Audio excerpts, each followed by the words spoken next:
This meeting of the Southampton Town Board to order on this 9th day of March 2021. Please rise if you're able and join me for the Pledge of Allegiance. I pledge allegiance to the flag of the of the United States of America and to the republic for for which which it stands, one one nation, under God, indivisible, with with liberty liberty and and justice for all. And let's remain standing. We'll do a brief moment of silence, keeping in mind, as we always do, the men and women who bravely defend our freedoms at home and abroad, but also all the lives lost to this pandemic. It's just been devastating. As we now are a year into this, it's hard to imagine that the town of Southampton has been in a state of emergency for a year now. I never could have imagined such a thing. And the effects of this pandemic on our community and communities throughout the world, so devastating. 2.6 million people have died so far worldwide. In the United States alone, 525 and growing, 525,000 and growing. New York, 47,921 at the moment.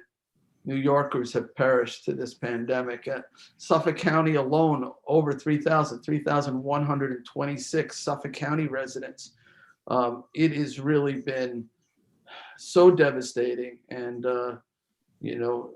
hopefully the numbers are coming down, but they've been fairly level lately. And I'm a little bit, concerned. We all should be concerned still that this COVID is still among us.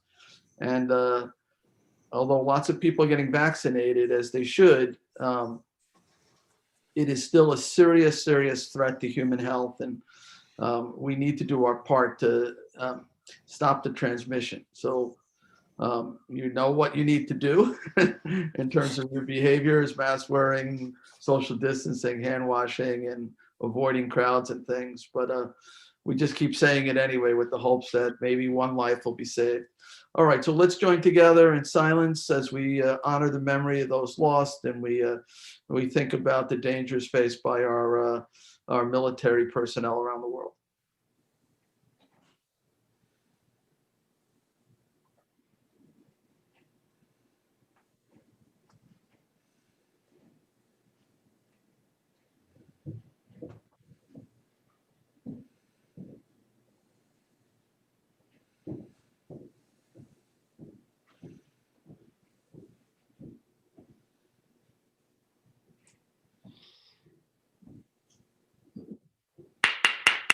Thank you.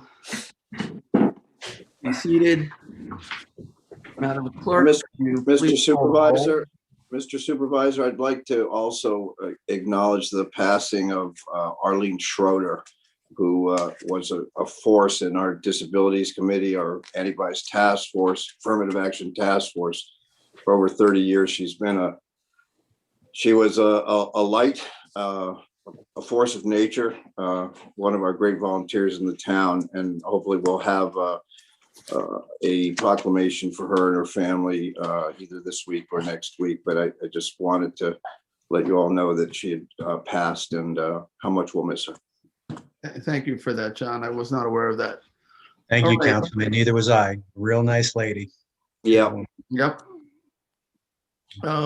I'll ask our clerk, Cindy Schirmeyer, to call the roll. Supervisor Schneiderman? You were muted for a second. I'm present. Okay.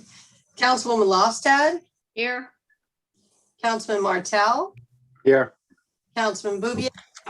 Here. Councilman Schiavone? Present. All right. Thank you, Cindy. All right. So we go to the agenda here.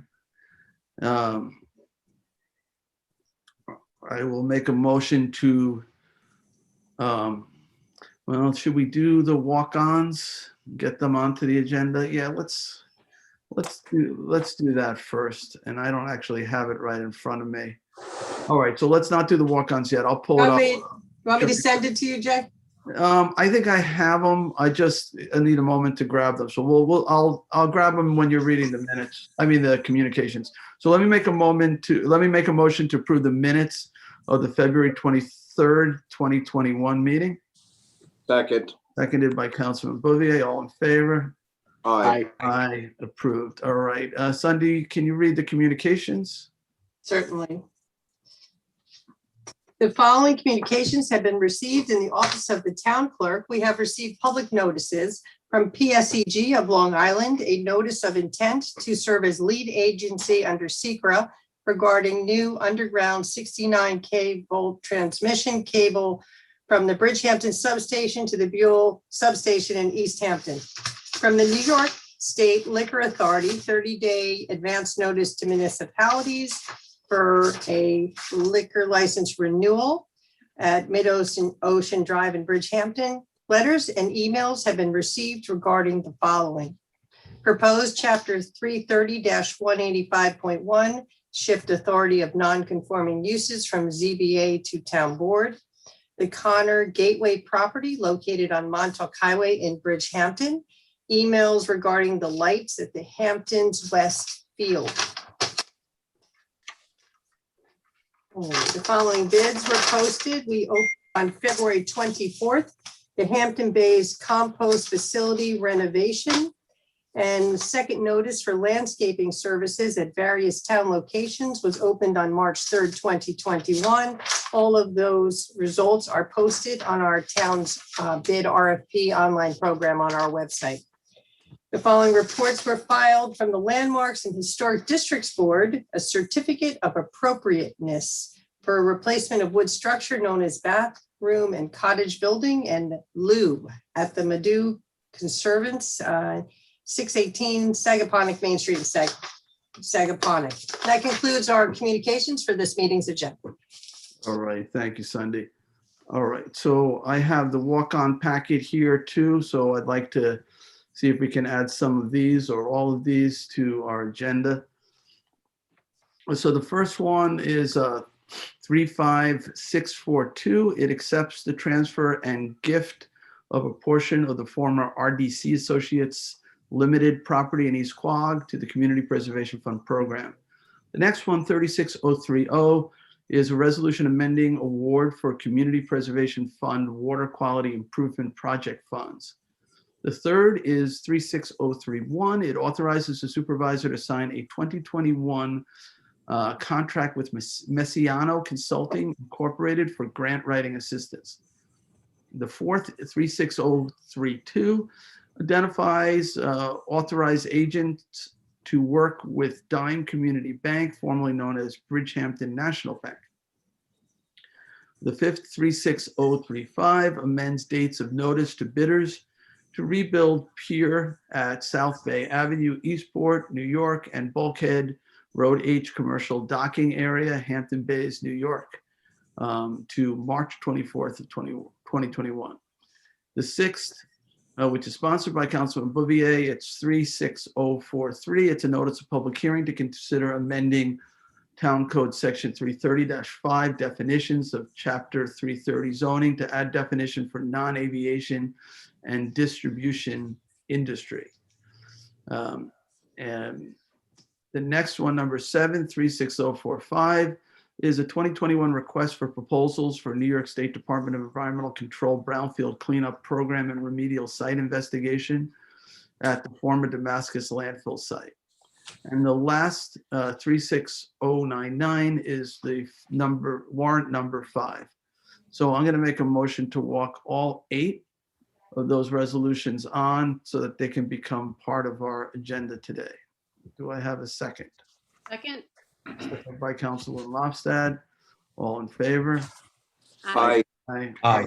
So we needed 4 and we had 5. So Sunday, those will be made part of our agenda. Excellent. Okay.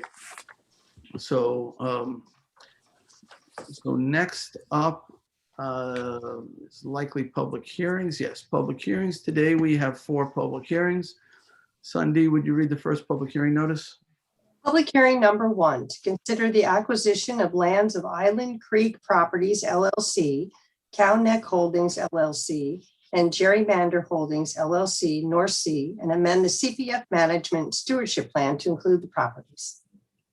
All right, so can we bring Lisa Combrink in? Lisa, I'm handling this one for, Okay. trying to, All right. So Town Attorney Jim Burke will introduce this possible acquisition.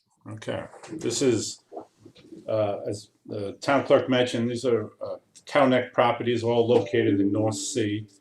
It's And you have approximately, you're sharing a screen, right? It's yeah, a can you see it? Yeah, you're sharing your email. email screen, yeah. Thank Oh, you. sorry. Let me see, what do I do here? So stop sharing and when Yeah, I you, got it. Okay, And then you can, there you Got go. it. there you go. okay. Sorry, first time doing the sharing the screen. And he talked me through it. Charles talked me through it earlier, but didn't quite successful. But anyway, this is about 43 acres up in the Little Sabonic Creek watershed area and the Scala Pond Critical Environmental Area, all in North Sea. The CPF Advisory Board had strongly recommended the acquisition of all the lots involved, all 10 lots here, as well as Marty Shea, our Chief Environmental Analyst, has also stated these are critical properties to acquire. We had appraisals done. We have an agreed upon price of $5 million, which is actually less than our appraisals. And for those reasons, we're looking to acquire these properties. If there's any Right. questions from the board on it? Yeah, no, these are important Yeah, acquisitions. I agree. sure. We have talked about And you know, Jim, these are developable properties for the most part. Yes, for the most part, they are. Yes, they are. They're all average. Many of them you can have at least one building lot on them. The all averaged values were essentially based on at least one building lot on most of the properties. That's correct. Right. So Yeah. board, any questions for Jim? All right, let me see if the public has any questions. Charles, if you're watching this Zoom meeting, this town board meeting via Zoom, and you want to be heard on just this public hearing, none of the other hearings and not public portion, just on these Cowneck Holding, Island Creek properties, Gerrymander Holdings properties, potential acquisition, just raise your hand, use the icon to raise your hand. Charles, are you seeing anybody with a hand raised? I see no hands.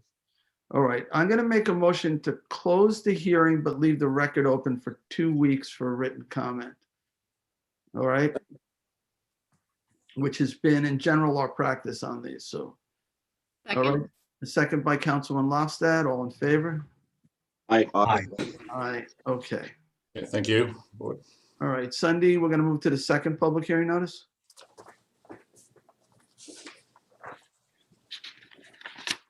Sunday, you're muted. The fire whistle was going off. I didn't want to interrupt. Public hearing number 2, to consider a local law enacting Southampton Town Code, Chapter 160, entitled Mining and/or Land Reclamation. Okay, this is a continuation of a hearing. Who is introducing this? Councilman Scavone or somebody else? Yeah, I'll introduce it. This is something that we started hearing a month ago on February 9th. And of course, this is possible water monitoring program in and around sites in the town of Southampton as allowed by New York State legislation that was passed in 2017. I am going to be leaving this hearing open for 2 weeks, and in 2 weeks, this will be on our agenda for a public vote. But I do want to give the public ample amount of time to give comment on this.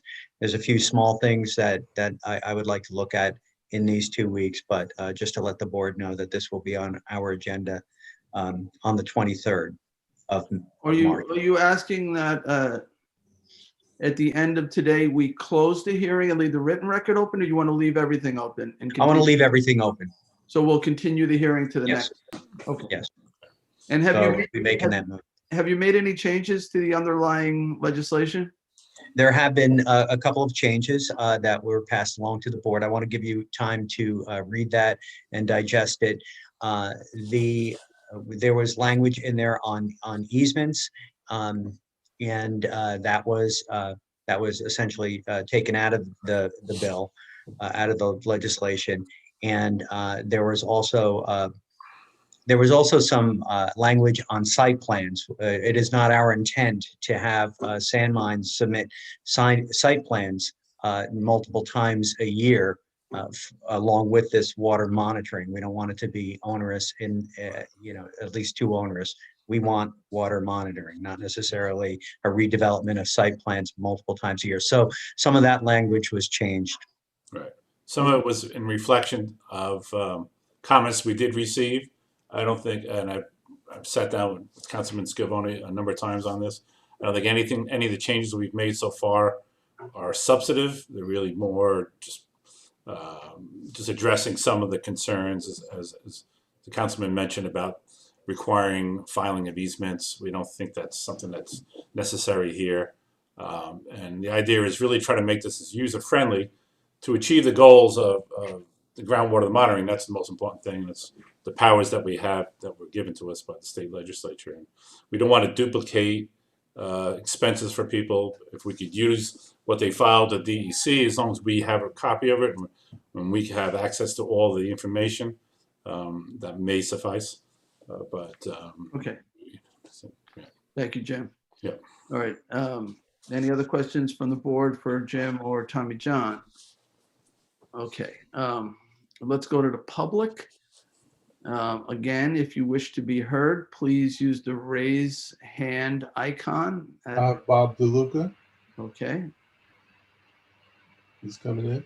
So our practice is to afford speakers 3 minutes to make their comments known. So Bob, you have the floor first. Thank you, Mr. Supervisor, members of the board. I'll be very brief. I just had 3 quick things here as you think about the final version of this. In the beginning of the law, it says within 90 days of receiving written notification from the town board, the mines have to submit their plans or whatever. And I just think that's a little open-ended because it doesn't really tell the mine owner or the public when that's ever going to happen, right? So it could be within 90 days of the filing of the law, or within 90 days after the law is adopted by the Secretary of State. Whatever you need to do. I think there should be some hard deadline there, just because if the town never got around to sending the letter out, they might never get around to sending a plan. So you just take a look at that. I think that would be a help with respect to clarity.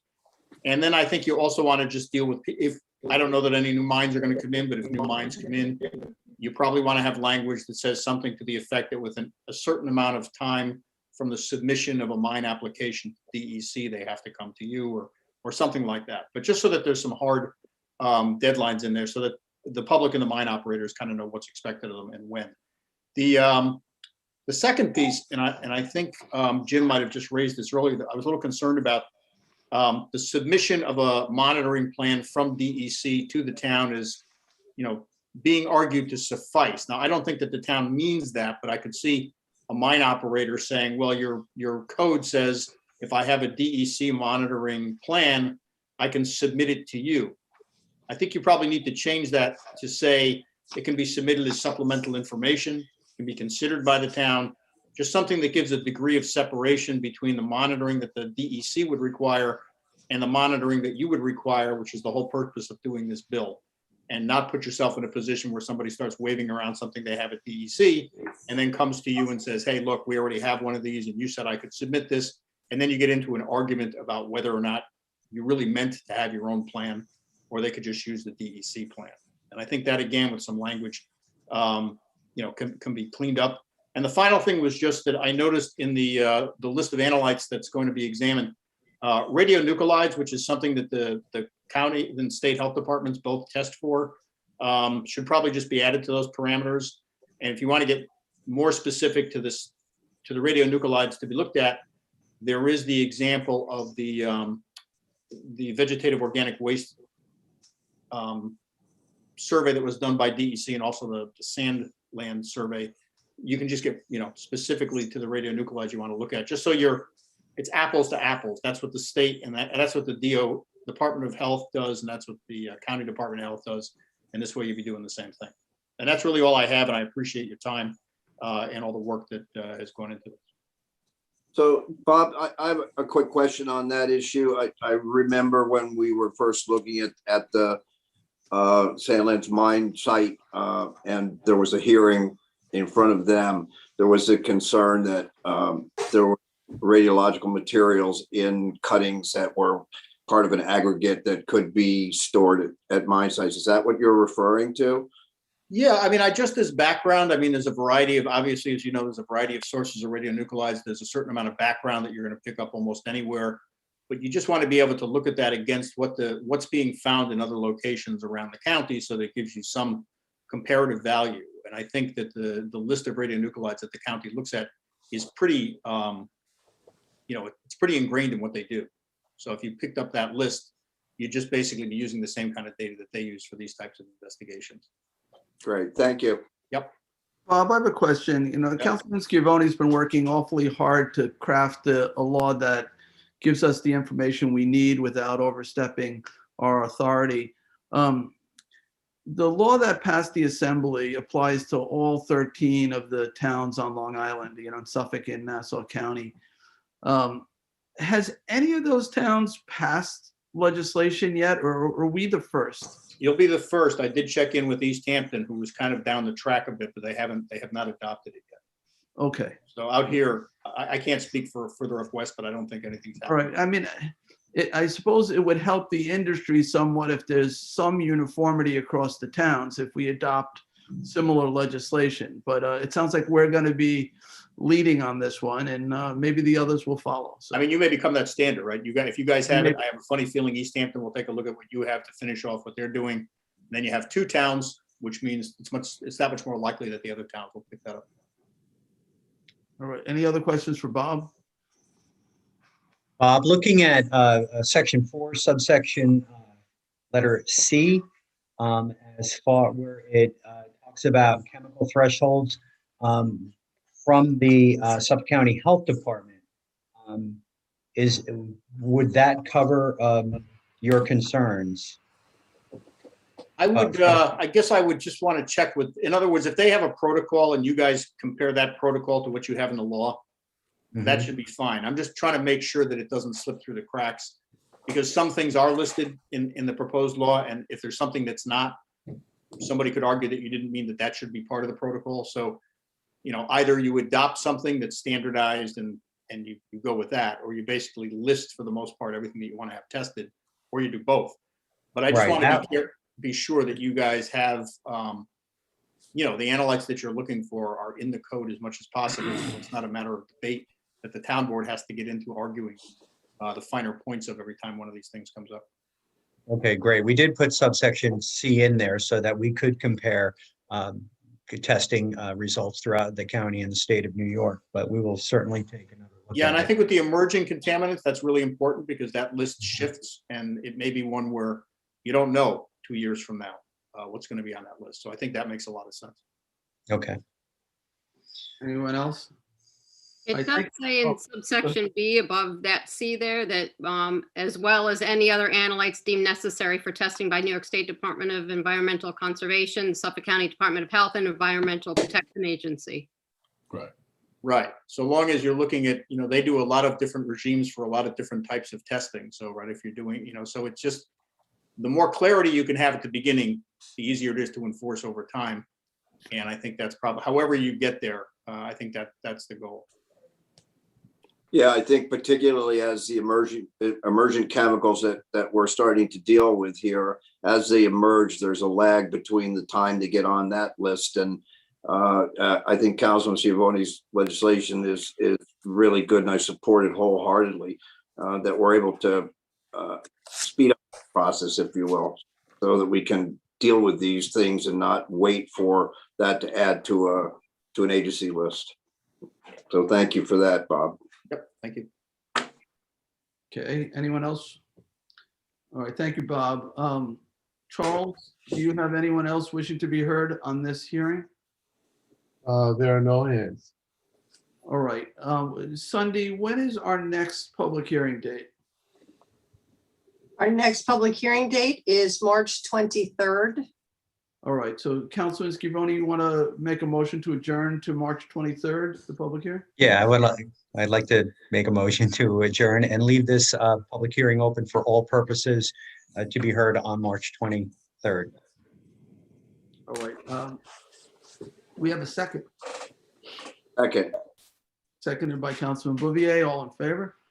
aye. Aye. Aye. Excuse me. Okay. Okay.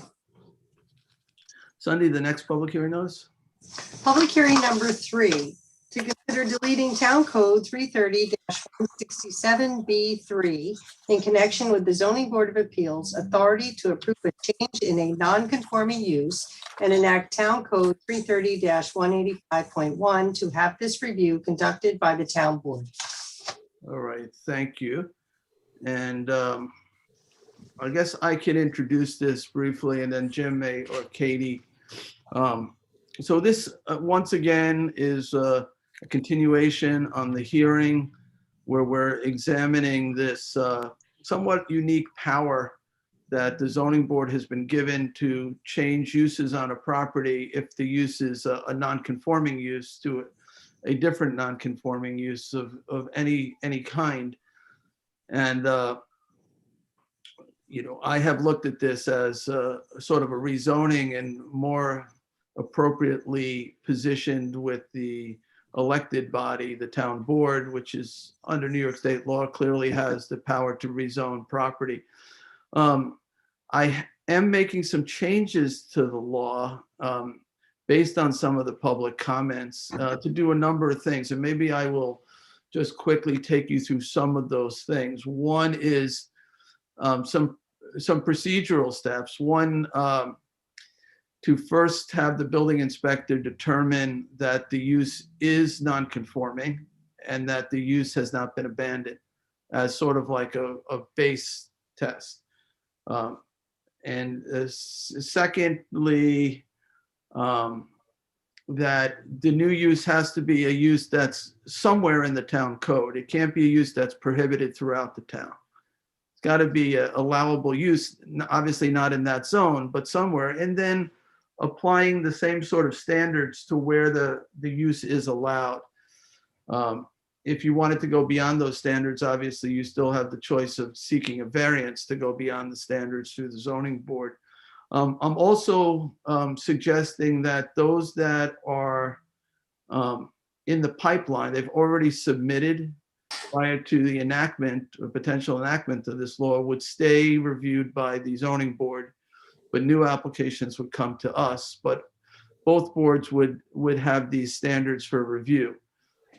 There's an additional standard, obviously, that the proposed use has to be less non-conforming, or to not use a double negative, more conforming than the current use. So you can't approve a use that has a greater degree of nonconformity than the current use. So those are the changes. Oh, there's one last piece too, where if a future application, we deem the proposed use to be substantially similar to the current use. In other words, it's not really a zoning change. It's with, very similar. We could delegate it back to the zoning board and say, since it's substantially similar, you guys can review it. It doesn't really fall in the category of a new use. So, Jim, did I leave anything out on that? No, I think you covered the points that we've been discussing and you had raised on this issue. And I've been also discussing it obviously with Katie. Now, am I required, are those changes substantive enough that I have to resubmit, or the hearing is open? So we haven't closed the hearing. I think I can make the changes and adjourn the public hearing so we can get comment on those changes. If we can get the changes out to the public. Because several of the people who spoke, we have letters to this effect too, were saying, leave them at the zoning board, but provide some standards. And I've tried to come up with the most basic of standards. It can't be more non-conforming. It can't be a use that's not anywhere in the code. Right. And it has to comply with sort of the same standards as a zone that would allow that use. Sure. I think those are important changes and considerations for sure. And if somebody wants to go beyond that, they still can ask for a variance. So, all right. So procedurally, Jim, have those changed? Have I submitted now those changes? I know I've been working with Katie on them. Yes, and Katie had she had a proposed draft on it. I can speak with Katie. Katie's on the call on I'm the. here. I'm here. So Katie, we haven't submitted those changes yet, right? No, we haven't submitted them or circulated them, so I can do that. I can do that. Okay. Jen, do I need to renotice, or we can do it as they're related to the public comments I've received? So I feel like I can continue on. We'll adjourn it after we've had public comment and allow the public though to weigh in on the revised. On the revised, yeah. I think you'd be given an opportunity for the public to weigh in on the revised. There's some some fairly substantial changes here, but if you make those changes open to the public and have the ability to comment on them, I think we can ask what Katie feels about that. But I think if the main thing is circulating to the public, having an opportunity for the public to comment on any proposed changes. Yeah, I had said that I was only concerned about, the language that was keeping some of it with the ZBA. That hadn't been noticed. We noticed this to transfer everything to the town board. So that's the only change that's my concern. And I do think procedurally, that's going to be difficult as well. The application comes in, it goes to the town board, then you guys convene, review it, and then if you think it's substantially similar, then you kick it back to the ZBA. I think it's cleaner to keep it with the town board. This is for the future applications, you're saying? Yes. Because Yeah. I think your hopes is to make it, to streamline it. And I think that's gonna take more time. And, I think that language is a little vague too. If it's substantially similar. Right. If the use is really not a change of use in our mind. Yeah, but then you might as well just keep it because, sending it, that's what I'm saying, it's sending it back to the ZBA. It's adding a step for something that you might arguably say is actually quite similar. Right. It's just a delegated authority if we choose to delegate it, but we can debate that. Yeah, absolutely. I'm just saying that's the only change that I think is not covered by the notice. Okay. All right. Any Thanks, Ken. questions from the board? You guys have not seen these changes, correct? No. All right. So we'll get those circulated. All right. Meanwhile, I have some comments or questions. Sure. I'm not quite sure. It seemed like what your first proposal was a lot cleaner and a lot more streamlined. And philosophically, at least in my view, it would make sense to have this power be before the town board for the reasons that you articulated earlier. This is in fact a zoning issue, and that rests squarely with the town board. Now we're trying to do a number of different things. I like the idea of adding standards for this town board and future town boards and to handle these types of applications.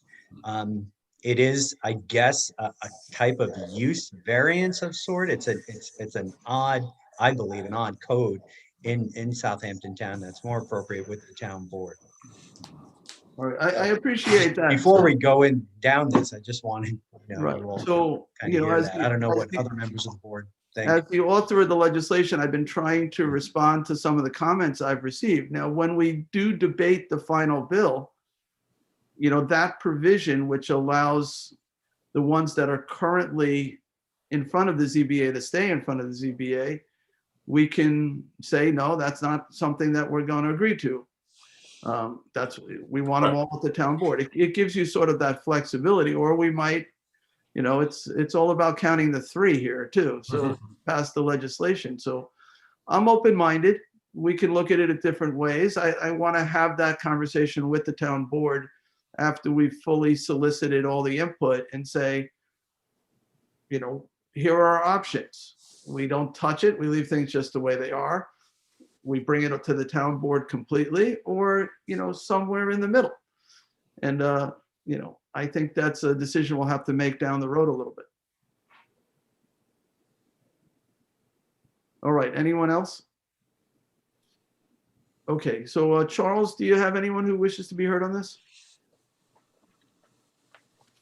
Yes, Bob DeLuca. Right, He's coming. welcome back, Bob. You know the routine. Thanks. Thanks very much, Mr. Supervisor, members of the board. I appreciate you having all the hearings on things I'm interested in on the same day, so I could just miss once. And I'm also glad we all got the blue blazer memo today. But anyway, just a couple of thoughts on this. I know I've spoken about it previously. You know, going back to the beginning, I think it's kind of an exceptional opportunity that landowners have in Southampton, you know, to do this. A lot of towns don't have it, as you know. And I've always been concerned that, you know, the Zoning Board of Appeals is used to doing use variances, which have a very strict set of criteria determined by the state of New York. And this has always been kind of, you know, it's just more loosey-goosey in terms of what some of the, you know, what the criteria are. So it's good to try to establish criteria. I've supported and continue to support the supervisor's efforts to bring it to the town board. I think that's an important place for it, because I really do see the town board as the keeper of the comprehensive plan. And this kind of thing, in my mind, looks more like a comprehensive planning discussion than a use variance discussion. And then people could debate that, but I just kind of, when you look at the projects that you remember, I think it's better to have it in front of a board that's very accountable to the public, and I think the public feels better that way. And I think ultimately you're more likely to stay in line with the goals that you established in the comprehensive plan. I'm a little concerned about the discussion today, and I haven't seen the details, so I won't, you know, I won't overstep. But if you all are going to take a look at it, I think you all should take a look at it. I think Katie's quite right when she points out that this could become one of these slippery slopes. And I'll just give you an example. Let's say the Southampton Children's Camp, right? Very controversial application. It was a tennis club and it had some kind of a kids camp associated with it. Then it went to like, you could argue probably, I'm sure there's a million lawyers that would love to take the opportunity to argue in front of you that it's really the same thing.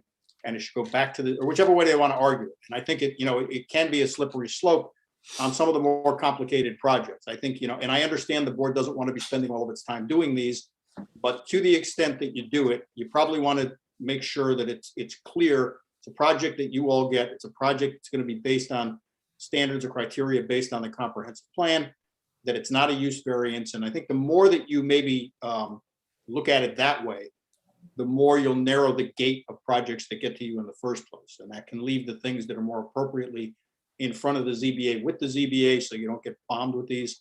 But at the same time, the bigger, more complicated projects, I can't express enough support for the idea of putting those in front of a town board when they really do look like significant matters of zoning. So with what I know about the changes, those are my thoughts.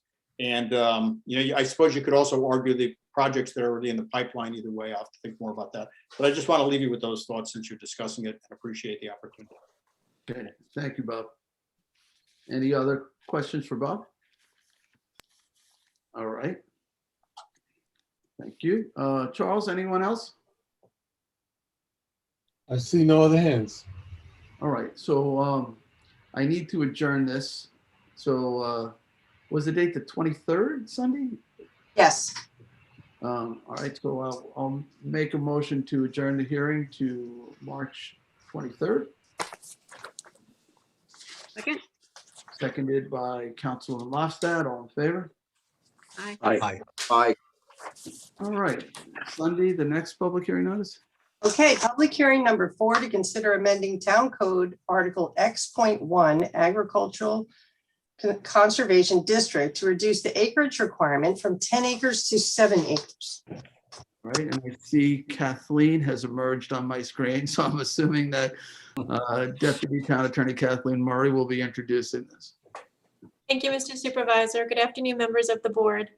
You may recall that on January 12th of this year, by local law number 1 of 2021, this town board adopted Town Code Article 10.1, authorizing agricultural conservation districts, formerly known as agricultural PDDs, within the town. Specifically, Section 330-51.2 addresses the eligibility of a parcel to be designated as an agricultural conservation district, requiring first that the parcel be 10 acres or greater, second, that the parcel be within the agricultural overlay district, and third, that the parcel is restricted with an ag easement for a period of at least 10 years. Notably, the resultant agricultural easements are to be consistent with Section 301 of the Agricultural Markets Law.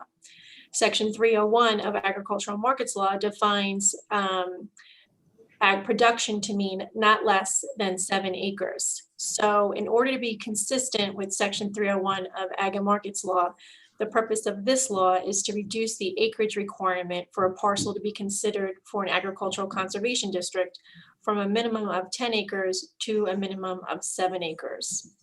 We do have a referral back from your local town planning board recommending the amendment and is supportive of that. However, we have not yet received back, as of, I believe, yesterday, a determination from the Suffolk County Planning Commission. I'm happy to answer any questions, and we also have Dave Wilcox on the meeting if there are any questions that he can answer for you as well. All right, thank you, Kathleen. Any questions for Kathleen or David Wilcox? No, I'd just like to say to the board, as the sponsor of this legislation, that we were, as Kathleen, as Ms. Murray said, we're trying to streamline it a bit with New York State Ag and Markets Law 301. And one of the things that we saw is that a lot of the farms are producing a variety of crops now, which it lends itself to smaller farms, if you will. And this would affect a small number of farms, but we wanted to have them, farms of 7 acres or greater, to have opportunities that farms 10 acres and greater currently have by seeking this agricultural conservation district with the town of Southampton. So that's it. And I would thank Kathleen and David Wilcox for their work on this. Kathleen, does this have property tax implications, or properties lower if they're in the ag conservation district? There are certainly, when your property is entered under an ag easement, you do get specific tax. Trying to think of a word other than breaks, but yes, the allocation is less because it's recognizing the easement and the encumbrance on your property. So yes, and that's done through the assessor's office. Right. But if there's an existing farm, it probably doesn't have too much of an impact. Right. Well, that currently exists as under state law. Sure.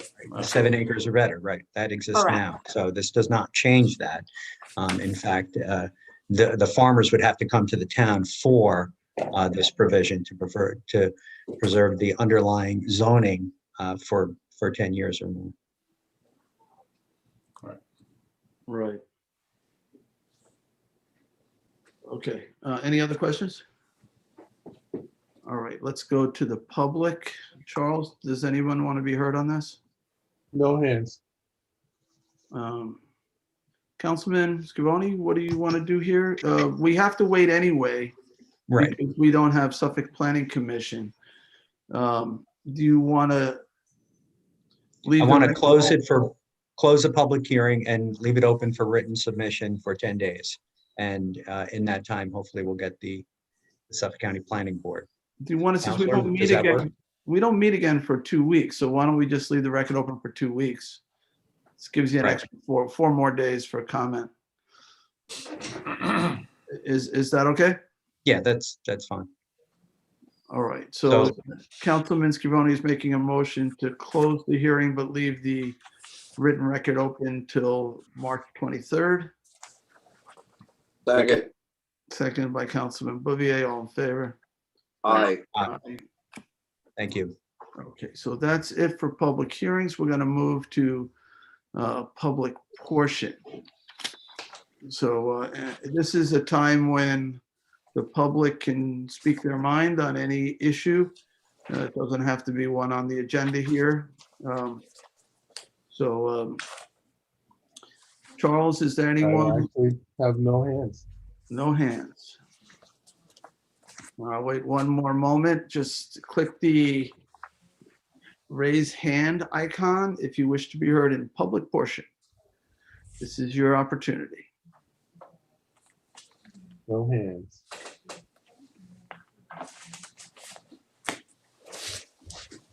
All right, I'm going to make a motion to close public portion. Second. Seconded by Councilman Martell. All in favor? Aye. Aye. Okay. So now before we get to the regular agenda, there was in the chat room an individual who was asking about a resolution and had to leave by 2 o'clock. This was Pro Champs. Scott Blaze. Yeah, he's coming in now. So which resolution is that? Because I'll make a motion to take that out of order since he can only stay another minute or two with us. Good afternoon. It's the last one.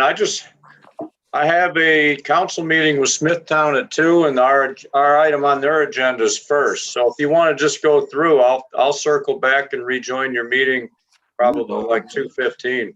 Let me just see what's the number of the resolution? Number Uh, 280, 285? Page 56. It's a 285, notice of public hearing to consider enacting Town Code Chapter 2 entitled Registration of Foreclosure Mortgage Properties. Yeah, it's just to notice public hearing. So sure, I'll make a motion to take it out of order. If Supervisor, just for clarification, is the gentleman asking to comment on this? As No, we close, I think he hearing. just wants to watch the vote. is that, okay, I just want to get that clarified. Especially for him, so he doesn't have to wait for. So I'll make a motion to take 285 of 2021 out of order. Is there a second? I'll second it. Seconded by the sponsor, Councilman Martell. All in favor? Aye. Aye. Aye. All right. Rick, do you want to make a motion to approve it? Yeah, can we make a motion to approve 2021-285? I'll second it.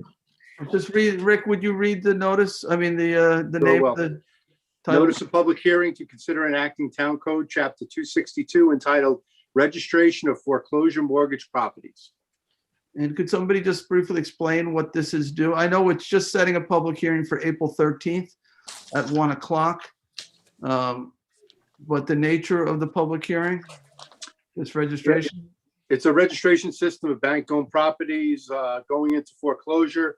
So as to decrease the possibility of abandoning properties, eliminating the chance of neighborhood properties falling into blight circumstances.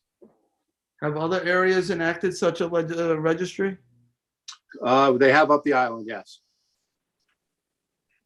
Okay. It requires the banks, it's on the banks to register with the town of Southampton so that we can find them.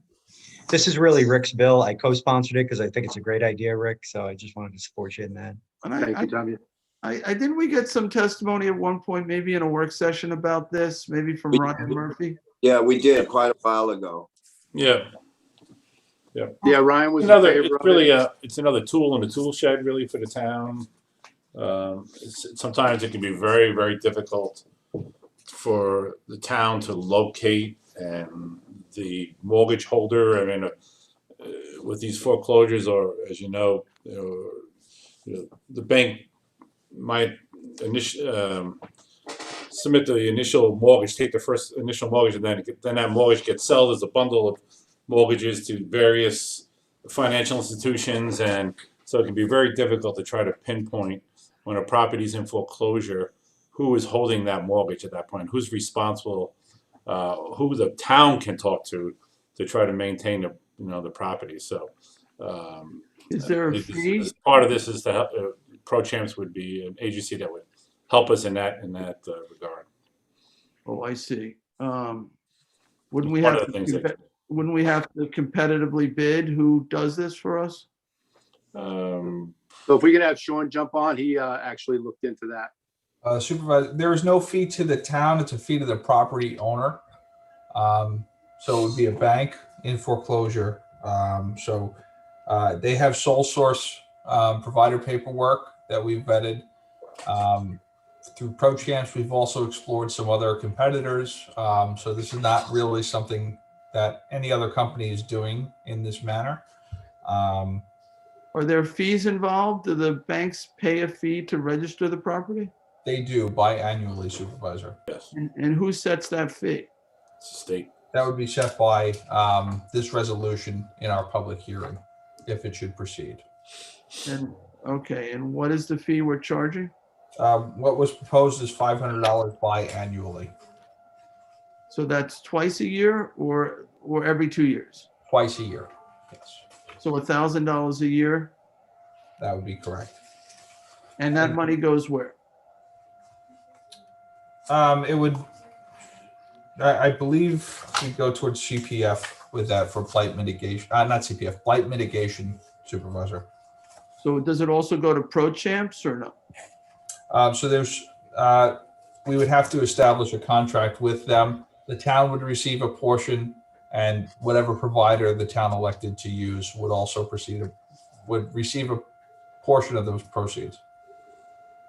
Counselor, what obligations do banks currently have for foreclosed homes? And So banks have the obligations of any other property owner. The issue we run against is in the justice court, the banks often do not answer their pending charges. So our first interaction with the bank often is we've proceeded with charges, we've gone through the notice of violation process, they receive a default judgment. They actually don't even respond to that most of the time. They go to sell the property and there's a default on their title search. Then they contact the town attorney's office and look to resolve all the issues. So it becomes a very long process. And when you have a life safety issue like a pool enclosure violation or an electrical hazard or windows that are not boarded in an area that, near a playground, something like that, these life safety issues are prolonged and expose the community to dangers that don't necessarily have to be there. And it's for the banks, it seems to be a cost of doing business. It only gets their attention when it affects their sale. So Councilman Martell and I and Councilman Schiavone and I have worked through this process to determine a way to circumvent this very long justice court proceeding. Sean, does it kick in after the bank is foreclosed or also while the bank is attempting to foreclose?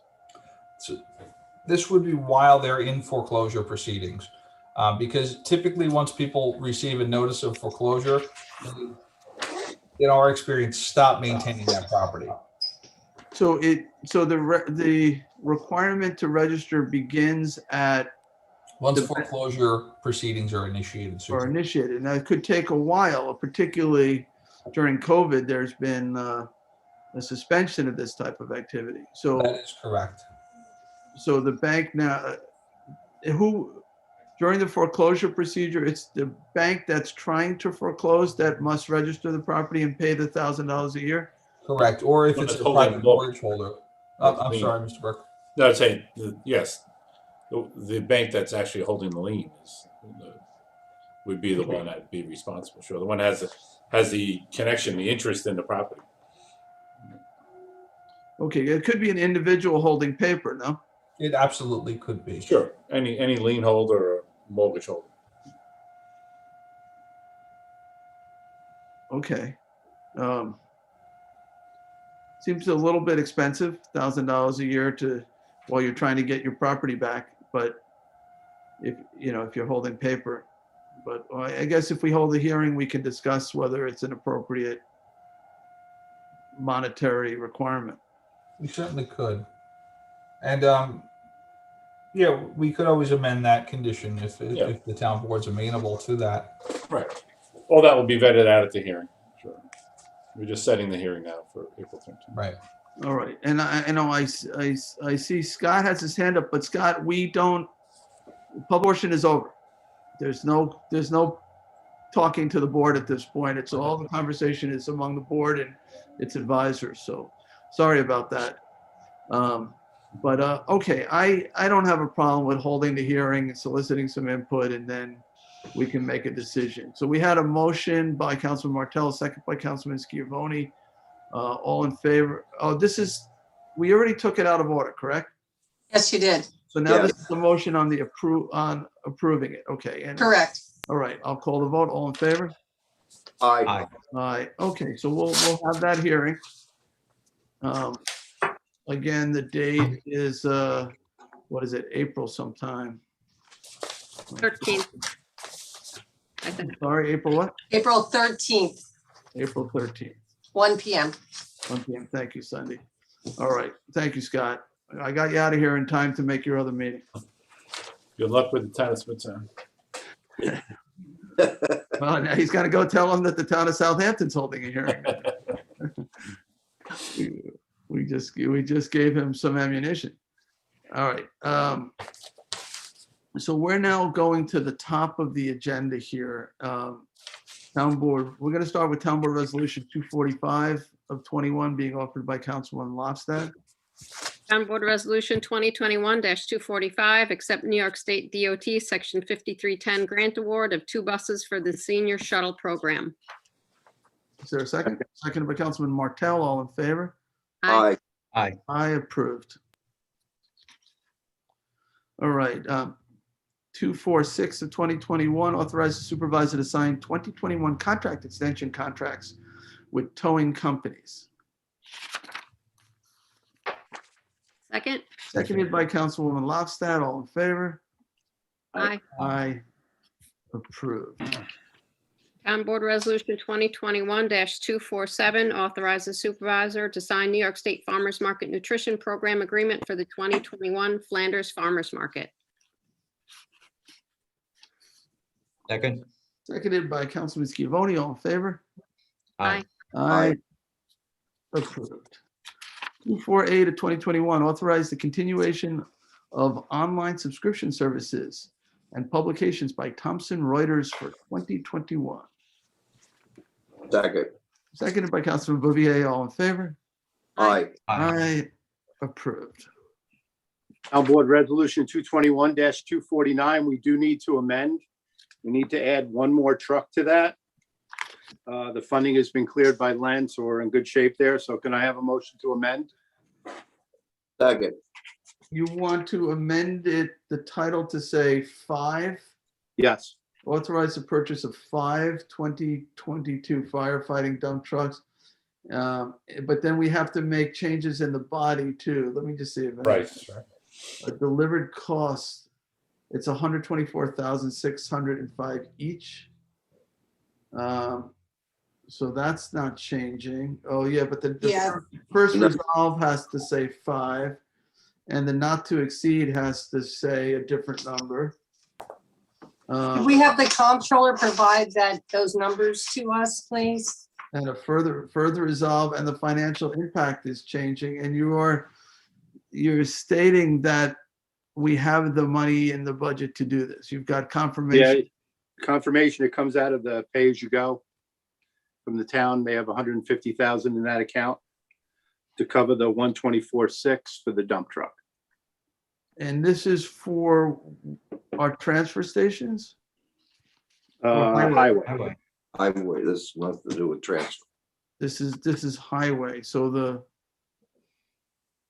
we're using highway pay-as-you-go, or we're using town pay-as-you-go? Highway pay-as-you-go.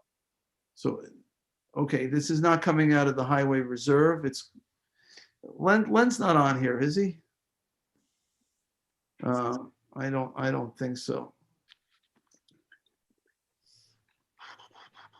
Rick, do you have the amendments from the controller's office in hand? I'm looking to see if they updated me on that. I just have Len's email to go ahead. Can Rick? You would want to vote on 4 and then add one later on?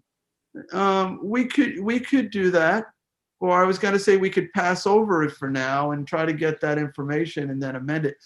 Yeah, why don't? I'm okay with doing it as is and then doing a separate resolution, but it wouldn't be today then. Okay, So why don't we pass over it and see if we get the corrected copy? okay, very good. All right, so let's move on to the next one, which is 250 of 2021. And Rick, why don't you send an email to Len? All right, I'm working on that now. okay.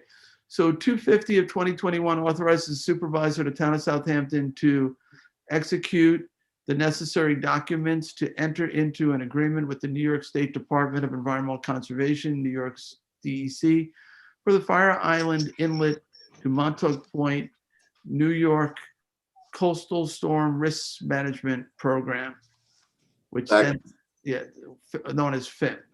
Seconded by, who was that, Councilman Bouvier? Yes. Jim, is this authorizing me to sign the project participation agreement? Yes, it is. All right, so just let me say a word or two on this. So this is a long time coming. This is a federal project to rebuild our beaches using dredged sand. It also it has significant amount of money toward elevating structures in certain flood, high flood areas. It's, funding that was during the Superstorm Sandy that was set aside. And, the project across Suffolk County is over $1 billion project. I don't know the exact numbers for Southampton. I believe it's in the hundreds of millions of dollars. And it's, the type of things that we've been hoping for. So it is really it's very significant. There's a lot of work on our part. I want everybody to go into this understanding the commitment that we are making through the project participation agreement. The first project that gets done is fully federally funded. So the federal government is covering all the costs. We have some minor costs associated with it. After the first federal project, they do come back. It says every 2 years, but likely more 3 or 4 years.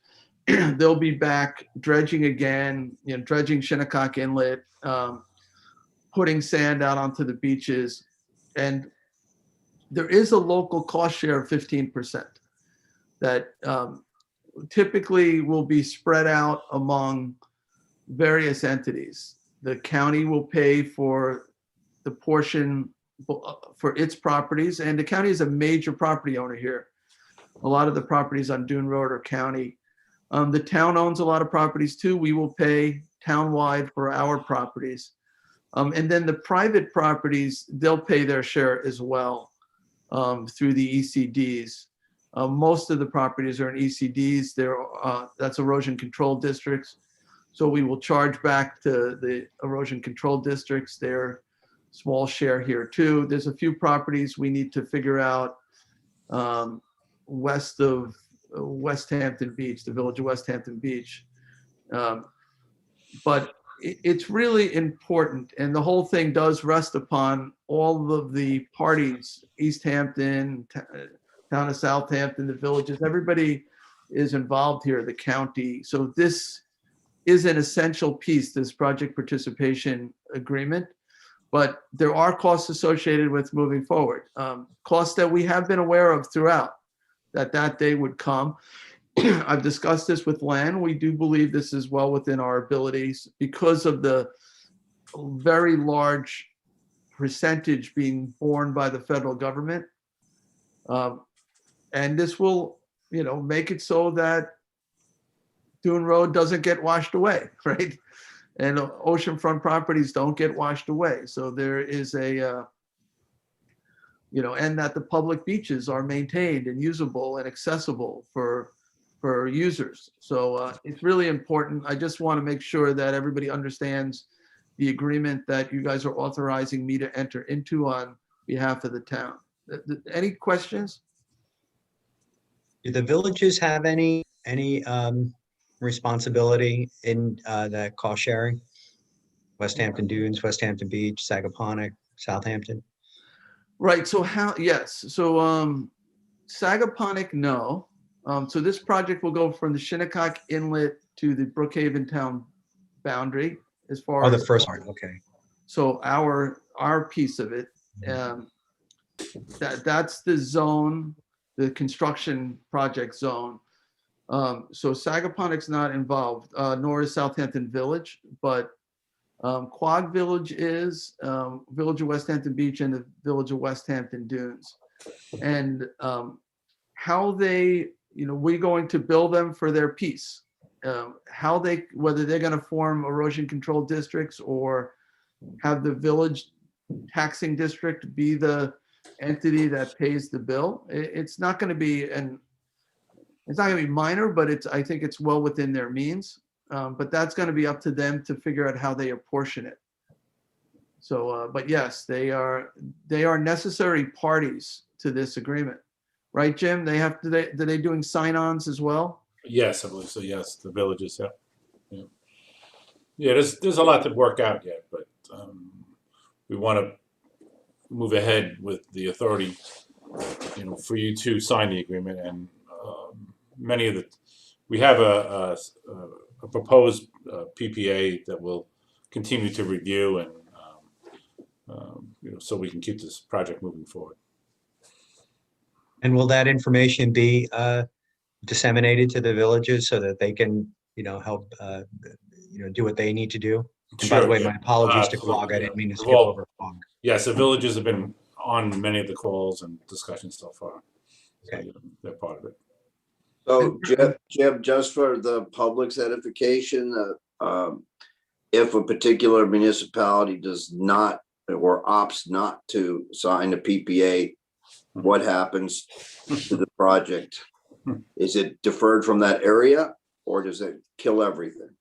It wouldn't kill everything. I think it does actually, Jim. Really, the whole thing, the whole project? The whole thing, because they're all integrated. Like East Hampton's downtown, they're using the same hopper dredge that we're using. So Okay. it's one mobilization. My Okay. understanding is it's all or nothing here, and if we're not in, the entire thing unravels. Makes a certain amount of sense because you can't. That's my understanding as well. Right. Yeah. Okay. I haven't had the opportunity to review the whole. I had discussions with the attorneys from DEC, Kara and I, last week. I haven't had a chance to review the whole. They just sent us the 70-page PPA. I haven't reviewed everything, but that makes sense because you can't pick and choose the places where you're going to lay the sand. Nature doesn't work that way. Right. Yeah, and right now East Hampton is not happy with the time frame of 2023. They have to go through 2.5 years of storms. Downtown Montauk is very exposed right now, and they're not happy. And the reason for the delay largely is because it will take Southampton a fair amount of time to collect all the easements in Southampton, whereas I don't think they have to collect anything in Montauk. They already have the easements in place. So I'm using that really just to illustrate how interconnected the whole project is. So we do think, though, that we can get the easements quicker than the time. I don't think we'll need to wait 3 years. We're hoping we can shrink that to 2 and see the work being done in the fall of 2022. That's what we're going to try. If we didn't have Dune Road built up by the federal government, as we did about a year ago, a little more than a year ago, we couldn't wait 3 years either. Right. We couldn't wait 3 weeks.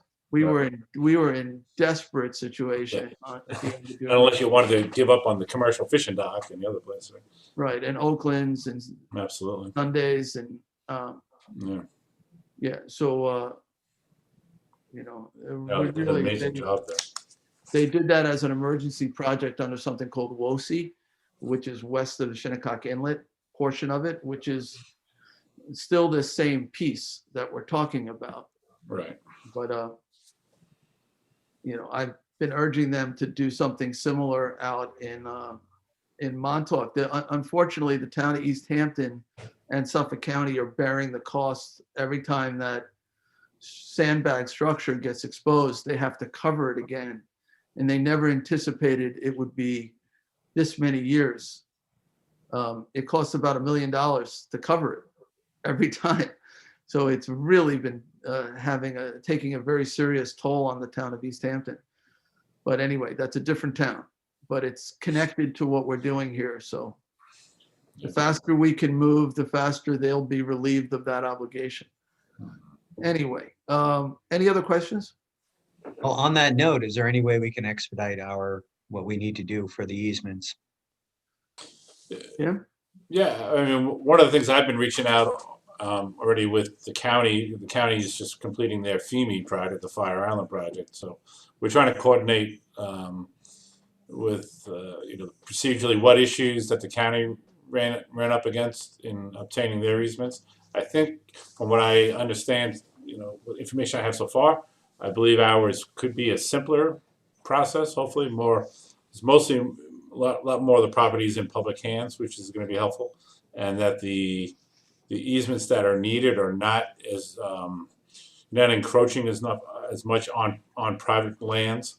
So at this point, I'm cautiously optimistic that we'll be able to move a little bit quicker. I had experience in obtaining easements when I was with the Attorney General's office working with the DOT on very large public highway projects. A little bit different there because the state can file a map and they vest. They don't need a court order to vest on properties. They have to go through a bit of a hearing process, but they don't need the court order. Whereas the towns, counties, villages, we need it in order to vest our easement or any property interest. We need a court order or an agreement outright with the landowner. So that's a little bit of difference, and it does take a little bit more time. There's a little more procedural hoops to jump through. Jim is trying to identify an organization, an appraiser, a company that can do the work. We've got to serve. We have to know where the dune crest is and the mean high water, and we have to determine a value on each of these properties. And there's a lot to be done, but there'll be a resolution coming before you guys, hopefully soon, to hire somebody to do that. That is 100% reimbursable. So we will get the cost of doing that back, right, as well as any of the costs for acquiring these easements. Right. And obviously, this office myself are very familiar with the appraisers that did the work for the county. It's pretty much the same pool of appraisers that I've worked with for 20, 30 years, both at the county and state level. So we have that relationship already. That should hopefully help expedite things as well. If there is an ECD already in place, is it just assumed that we already have an easement? No. Mm. We have though. We have a mechanism though to bill back, but no. Even those properties within the ECDs, we're going to have to get easements to allow the federal government to place the sand and come back and place sand again and move sand about. So yeah. Would you have to do it by individual property, or do you just go to the whole ECD and say, look, we need an easement for the whole ECD, which might. Right. You have to go property by property, Julie. But it may be easier, Julie. I think that's a good point. I think it may be easier, the communication, and the folks that'll be impacted have had a familiarity with the issues. So that'll all be, the fact that they are in an ECD, I think, will be helpful. It may not be legally binding, but it's certainly, the people who have been there, they're familiar with these types of projects, and the issues and the needs. So the ECD east of Shinnecock Inlet. So basically, they're not even involved here. Like the Bridgehampton and Sagaponack. The ECD where Tiana is involved. They are assisting us. They have never had sand placed on there. There's never been an ECD project yet. And this is going to be an easement for the federal government to place sand there. So each one of those properties will have to get the easement on each one of those. And then there are a number of properties in the village, as I said, that there is no ECD for. And then there are some properties in the town between the village of West Hampton Beach and the village of West Hampton Dunes that are not in an ECD. And I did speak to Kathleen Murray about this, and we're going to have to sort this one out as to how to deal with those properties, because though they may not be getting sand in the initial project, they're in the work zone. So one year they might get it, another year they may not. So, they have to be involved with this as well. Any other questions? Yeah, I'm assuming that the villages also have to go through this process by, getting easements from property owners within their boundaries. Would it be worthwhile for us to enter in some kind of IMA with the villages that are involved so that we could, get this going? Yeah, so we're going to be doing the easements within the village too, I believe. Oh, we are. Okay. We are, and when we're going to get reimbursed for it, Jim, that's my understanding, that there's about 500 easements we have to get. Right. Right. It's Right. on town to get them. We can work with the village, I suppose. Sure. If Jim, if somebody is unwilling to give an easement within a village, would the town be using eminent domain to take that, or would that be the village? I'll have to determine that. I mean, it could be either. I believe this, we'll have an municipal interest. The village would also have the right to do it. Hopefully we'll be avoiding that, but typically in these situations, you'd hope that they agree to the easement, and if it's a matter of a monetary concern, you can agree upon what they call advance payment. What we determine initially what the value of that easement may be, and then you can always fight over the money, but allow at least have the easement happen so the work can be done while you're fighting over the money. That's typically been my experience, and certainly when I was working with the Attorney General's office, we did that. Earlier. This easement obviously is of tremendous benefit to these property owners. Sure. Right. They're allowing sand, which would be very expensive, to be placed on their property to protect their properties. Right. But there is, whenever somebody gives an interest in real property, there typically is a value associated with it. So that's what the appraiser will be determining. But only up to the point of ownership. So that the surveys have to be, that's a big deal to get those easements defined. Exactly. Sure. Yeah, and they're only work easements. They're temporary work easements, and that, in my understanding, they're not permanent easements, and we're not taking a fee interest. We're just taking a temporary work easement. But these are all good questions, and I have to say, this is, we don't do federal beach restoration projects very often, so it's gonna, a lot of this is gonna be new to all of us, including myself. FIMP is as old as I am. FIMP was started, this Fire Island to Montauk Point, that's FIMP, Fire Island to Montauk Point reformulation study started, I think around 1960. I was born in 1962. It's the oldest active study I've heard of, and it's finally funded. It's just really when people say government moves slow, this is like glacial. This is a 61-year-old proposal finally coming to fruition, but it's funded now and actually happening, and I hope that we do our part to move it along, because it's needed. It was probably needed 60 years ago. They recognized that we had a problem. It's more needed today. So Jim, there's also the county under legislator Krupski established a coastal resiliency task force. This was a subject that had come up. We've had one meeting, and then things stopped the activity, but I'm sure we're going to be changing direction as a result of this. So it's a resource there. I'd like to spend a little time with you to update them on that. So because I think I see a good synergy there that might help us with some of the issues that you're talking about. Mhm. I think you sort of alluded to that with the county earlier, but this might give it further impetus to go forward, but also hopefully a way to do that in a good cost sharing kind of way. Sure. Okay. Yeah, absolutely. I've worked with Al in the past. He's good. He's very good. Yeah, he's great. He really is. Yeah. All right, so we have a motion and a second. All in favor? Aye. Aye, thank you, board. All right, that is approved.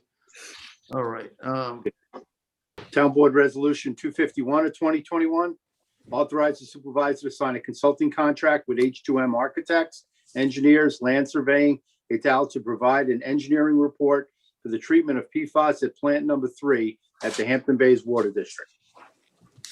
Second, Second. seconded by Councilman Lofstad. On the motion,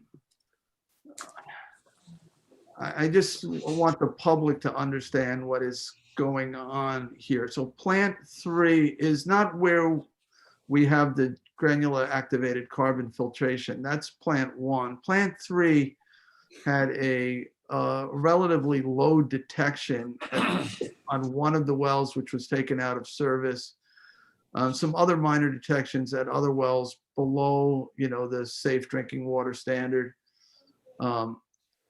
In an absolute abundance of caution, we are looking here to, just in case PFAS return. Now, we don't even know if it might have been one test that was a lab error.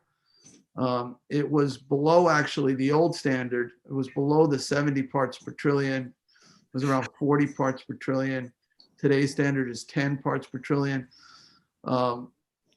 This sort of gets us to a point where if we had to go to carbon filtration, we could do it relatively quickly.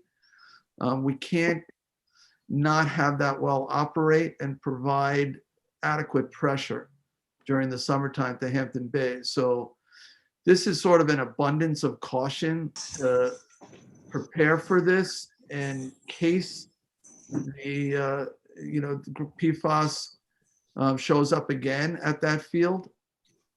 But we may never need, I just want to make it clear that we may actually never need to do this capital project. So the last tests were quite good for those wells. For the well that originally had it, it was under the threshold, the last test. So again, it's sort of an abundance of caution, but it's I think a step we need to take to be on the safe side in case we do see a return of it. And I don't know, does anybody else want to say anything about this? All right. All right. So the motion was made by Councilman Martell and seconded by Councilman Lofstad. All in favor? aye. Aye. Aye. Approved. Town Board Resolution 2021-252 is to authorize the supervisor to sign a contract with Johnson Controls Security Solutions for fire alarms at the town's animal shelters. Second, Seconded by Councilman Lofstad. All in favor?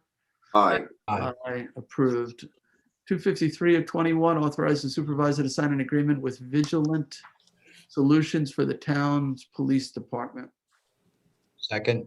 Seconded by Councilman Scavone. All in favor? aye. Aye. Aye. Approved. That's for license plate readers, I believe. Yeah.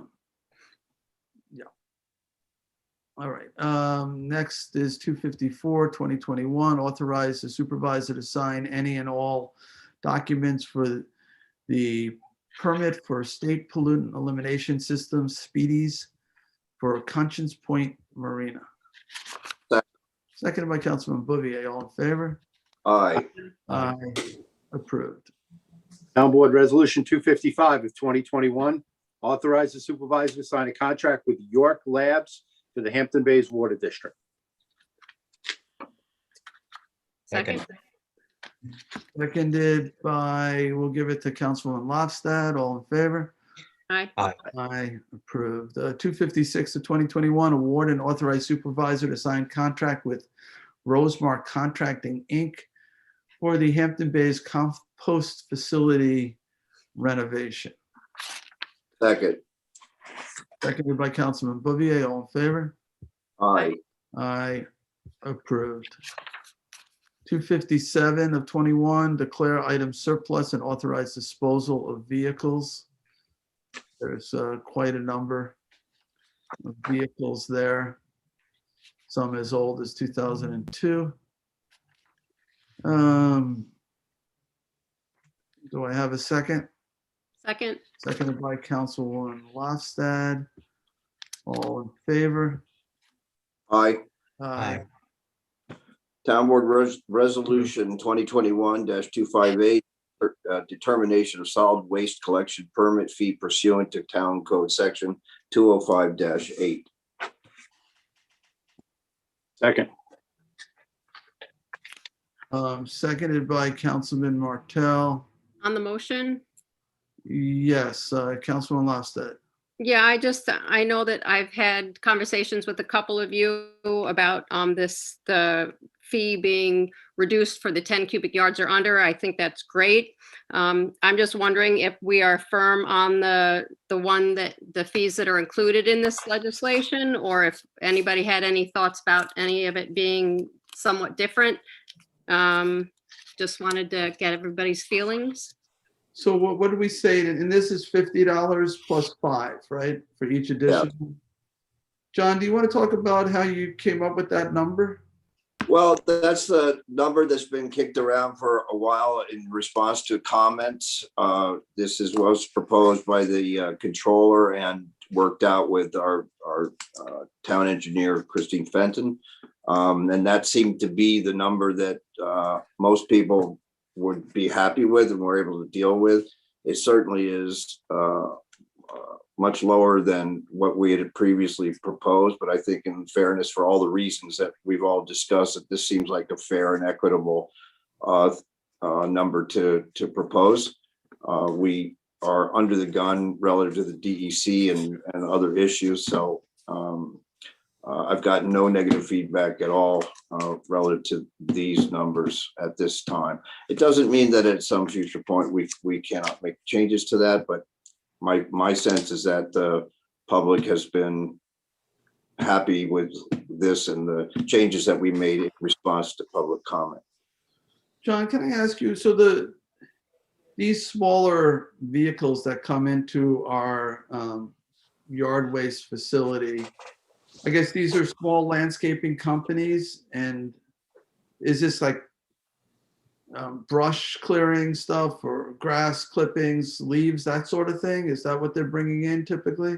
Generally, it's vegetative waste. So there's a limit, obviously, in the diameter of branches and things like that. So it's generally characterized as vegetative waste. Now, do they go over the scale? Do they pay for what they bring in, or are they? How does that work? Because the residents bring in for free, right? Yes. And that's part of the reason why we need to have a system that allows us to track that, so that we don't misapply the fee to residents as opposed to landscaping or businesses that use the facility. So businesses are supposed to pay something for that material? Yes. Okay, but a homeowner is not. Correct. And somebody can bring it in on behalf of a homeowner, or no? Well, I mean, that's where, it becomes problematic at times, because it's hard sometimes to identify small businesses in that regard. So, it's largely dependent on the attendance there. It's not a perfect system. So I was talking with Councilwoman Lofstad.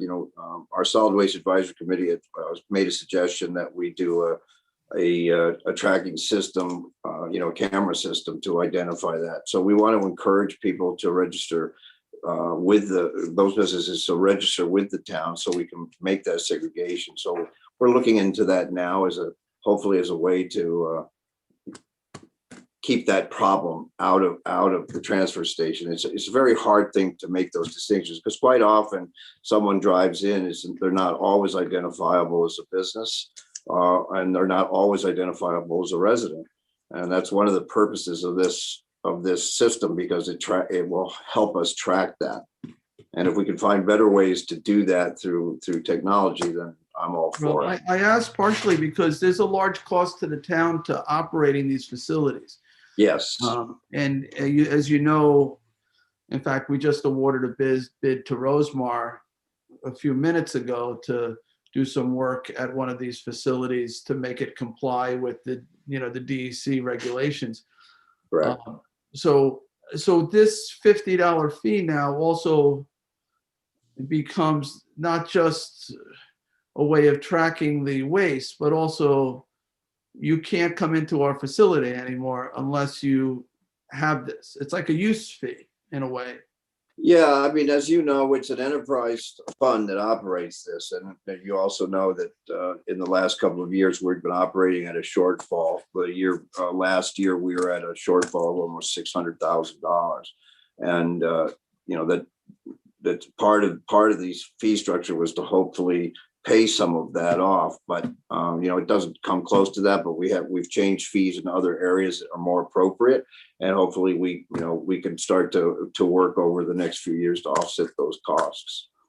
If we didn't operate these brush facilities, then what? Well, there's a lot of conversation about that. There was a proposed organic waste facility in a power generating system in Brookhaven, but I've just learned that that's probably not in the cards, and that means the transfer of this waste to farther away or to other facilities such as Islip or even farther. So there's a cost in transportation obviously involved with that. We've also talked with the state in having shared services out here. If we could find a location to be able to do that, we all our local municipalities could share in some of that cost offset.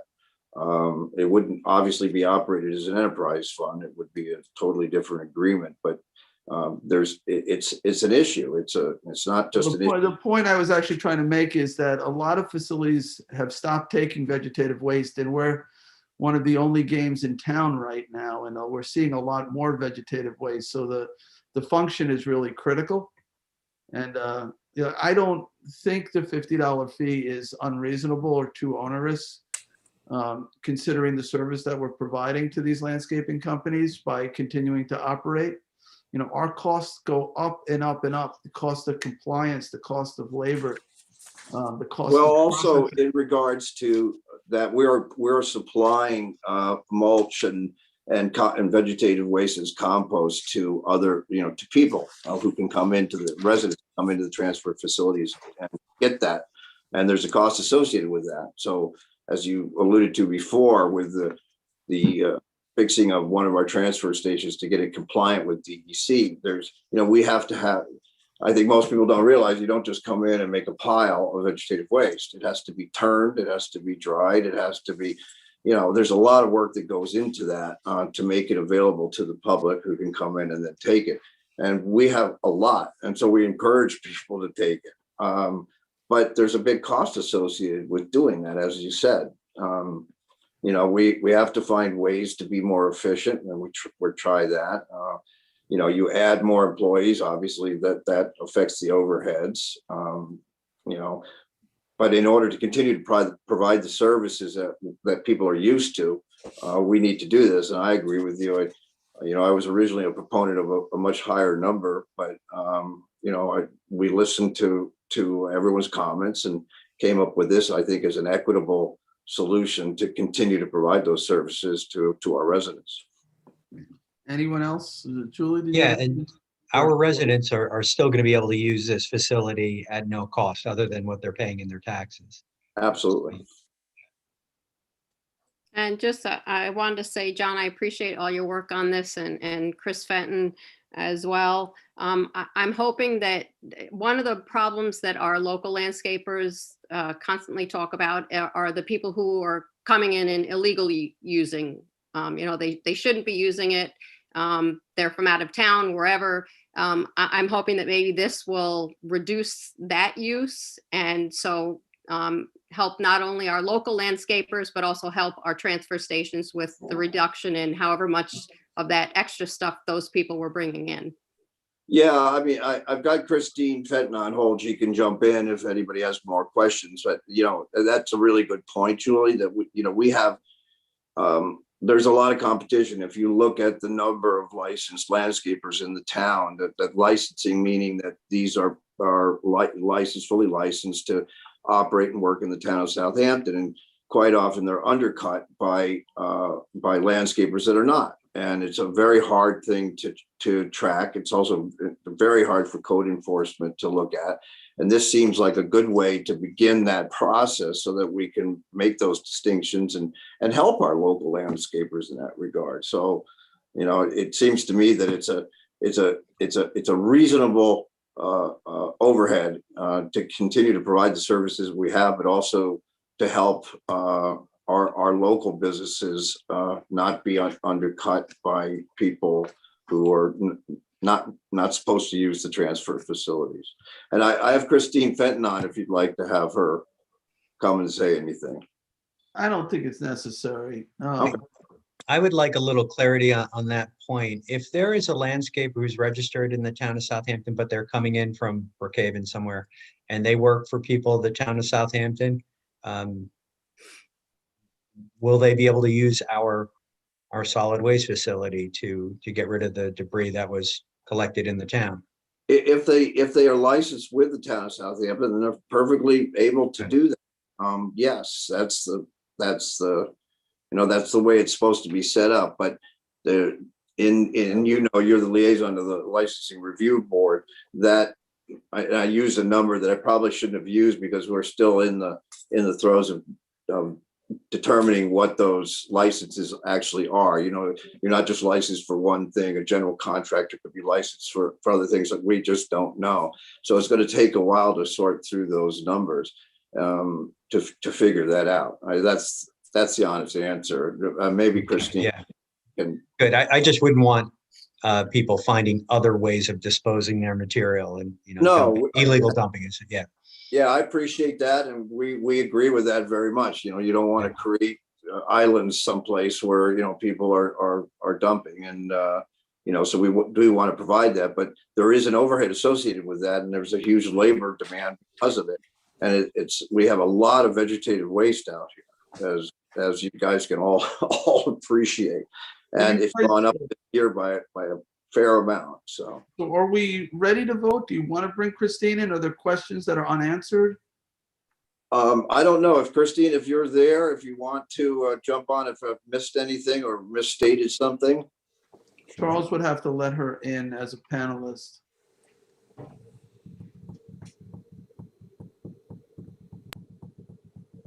Let me just text her. I don't feel it's necessary. But if the board has specific questions She's for coming in. Oh, here she is. She's coming in, John. Okay. And I my apologies to the board to take your time, this much time.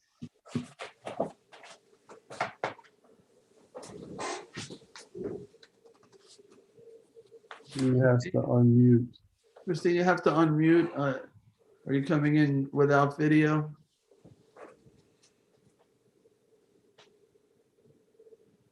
There she is. Yeah. Christine. So Christine, if you've been listening to our conversation, we have been debating the bill about the 10 cubic yards or smaller vehicles coming in and reducing the fee to $50 for the first vehicle and $5 to secondary vehicles. If you've been listening, if there's any information that's been presented that's been inaccurate, you could correct that or answer any of the questions that did not go answered, if you can hear me. Christine, you might have to *6 if you're on a phone. No, I think She's on, but I can't. And she's unmuted. All right, but we can't hear her. I could call her and put her on speakerphone. I can do that. If you guys. Here. John, are you doing it or you want me to do it? I'm doing it right now. And just, I can make one clarification. Occasionally residents do have to pay for brush at certain times of the year. And certain times it's free. I don't know when that is, but it does change. She's waiting, Charles. I don't know. She's on. She's not, she's a panelist. I know, but her phone's busy. I can't get hold of her. All right. Let me try. Maybe I have a different number. He can't hear us. Hold on, she's calling me. Hey, Christine. Hi, how are you doing? I Good. apologize. No problem. We're right on here. I'm going to hold you up. There she is. So there might have been some questions that I misstated or misanswered, or you wanted to add to. So here's your opportunity, if you don't mind. Okay.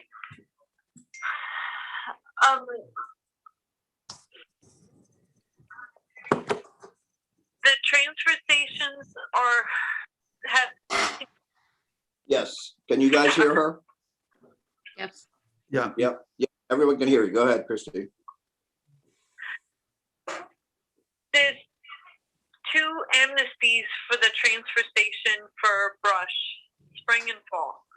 So that's when residents can bring in the brush at no fee. Spring and fall also has the Highway Department Voucher Program, in which the Highway Department issues vouchers for residential landscapers to bring in their material, and then that's compensated for through a chargeback system to Waste Management from, I'm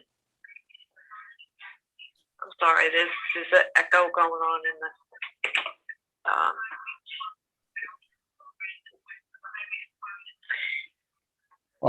I'll take you off of here. Yeah, just take her off, Charles. Okay, go ahead, Christine.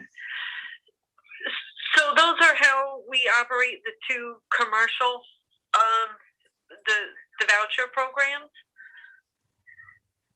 This permit and track program is initiated out of the town's local solid waste management program. The permit and track is a requirement of the local solid waste management plan update through the DEC requirements. It's separate and apart from the requirement of DEC for transporters of waste, which has been referred to as in the past as the 10 cubic yard exemption. So we still find intrinsic value in tracking this waste, and we're required to record or track all of the waste that's generated within the town of Southampton, regardless of where it's going. And we have to take that information and report it to the DEC in our biannual solid waste management plan reports that I'm currently working on right now. Okay. So, as you can see, it's a pretty complex subject. So I tried to stay. Christy went into more detail, but I think you all can see that this is complicated, and it's something that we are behind the curve and trying to get rectified. So this would be a very good start. Is that fair, Christine? Yes. Thank you. Thank you. Thanks. Anything else? Thank you. Okay. All right. Thanks, Christine. Take care. Bye-bye. Right. So we're good. Can we vote on it? We had a motion and a second. All right. Yes, you did. All in favor?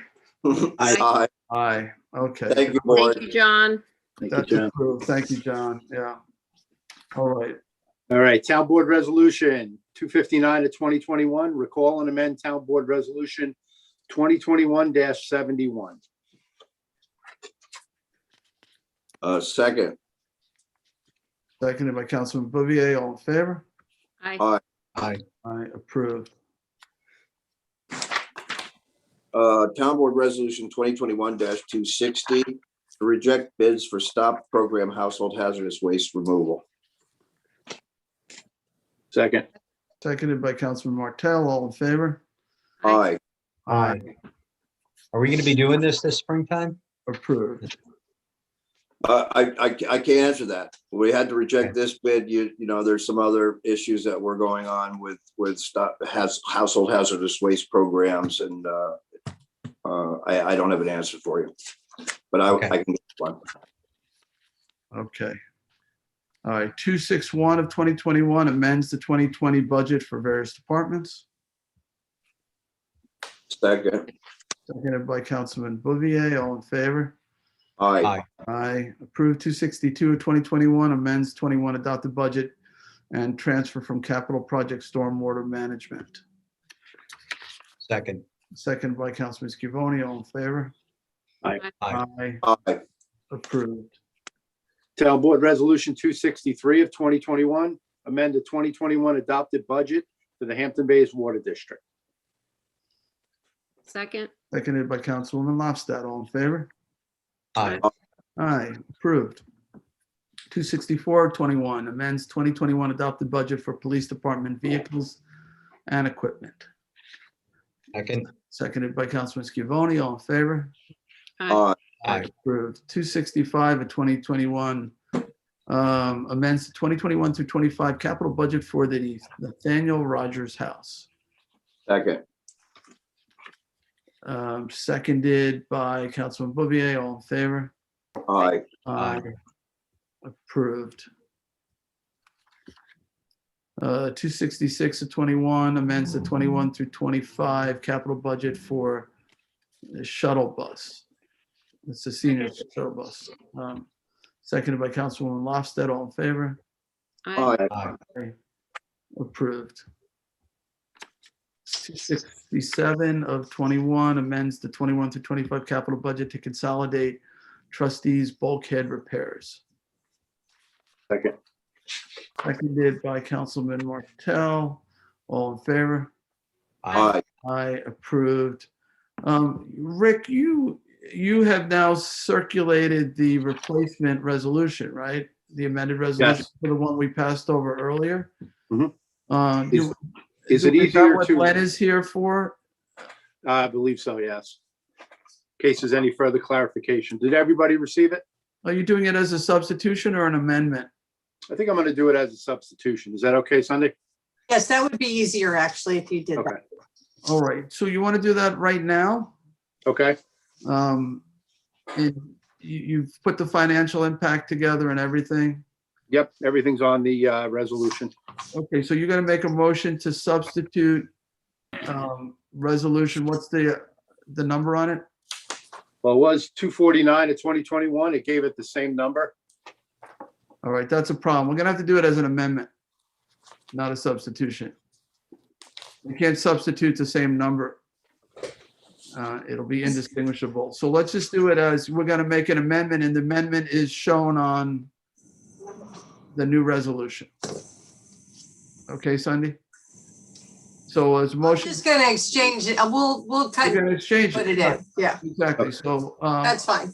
so- Just approve the amendments. Right, so there's a motion to amend by Councilman Martell. I'll second. All in favor?